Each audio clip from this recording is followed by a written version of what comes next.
අයිබෝවන් මනමාල කතා. ඒ කියන්නේ තමයි පොඩ්ඩක් මේ කතා කරන්නට හදන්නේ.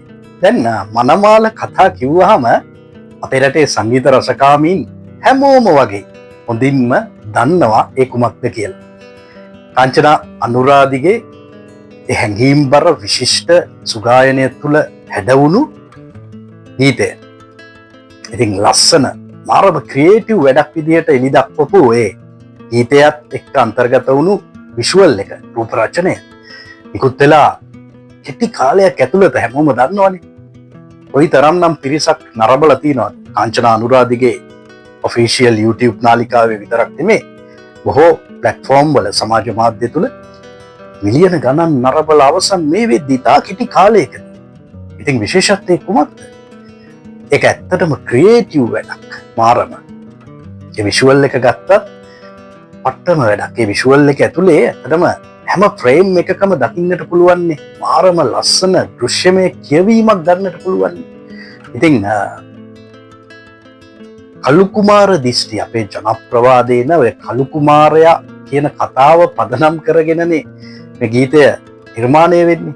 සමිත පෙරේරා තමයි පදරුත් හිමිකරුවා ගීතේ ලියලා තියෙන්නේ. එතකොට ගීතේ තනුව සහ සංගීත නිර්මාණය කරලා තියෙන්නේ මහා සංගීතවේදී ආචාර්ය රෝහණ වීරසිංහයන්. මෙතනදී විශේෂ දෙයක් වෙලා තියෙනවා. ආචාර්ය රෝහණ වීරසිංහයන් මේ කියනවා පැහැදිලිවම කාංචනා අනුරාදී ඉල්ලීමක් කරලා තියෙනවා.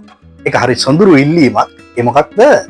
රෝහණ වීරසිංහයන් මේක කිව්ව එක්තැනකදී මේ ගීතයට අලුත් ජවයක් එකතු කරන්නට මේ නැවුම් නූතන සංගීත රටාවන් උසු කරන්න, ආලේප කරන්න. ඉතින් රෝහණ වීරසිංහයන් එක හෙලාම ඒට කැමැත්ත පළ කරලා බලන්න එතුමාගේ නියතමානීත්වය කොයිතරම් ප්‍රවීණයෙක් වුණත්, ජ්‍යෙෂ්ඨයෙක් වුණත්, මහා සංගීතවේදියෙක් වුණත් නූතන පරම්පරාවට සවන්පත් යොමු කිරීම නේ කොයිතරම් විශිෂ්ටද? ඒකනේ වෙන්නට ඕනේ.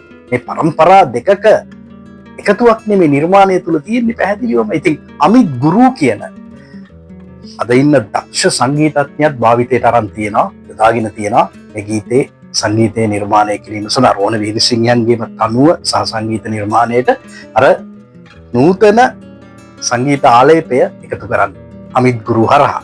ඉතින් චමිල් පතිරණ කියන විශිෂ්ටය තමයි රූප රචනය නිර්මාණය කරලා තියෙන්නේ. විෂුවල් එක කියලා වැඩක් නෑ. ඇත්තට මේ තරම් විශිෂ්ටයි, ලස්සනයි. සජිත ඇන්තනීගේ දායකත්වය හරිම විශිෂ්ටයි. ඔහුගේ රඟපෑම් මේ විෂුවල් එකේ. කාංචනා අනුරාදිත් ඊට නොතෙවෙනි ලෙස ඇගේ රංග ප්‍රතිභාව මේ තුල දකින්නට පුළුවන් විෂුවල් එකේ.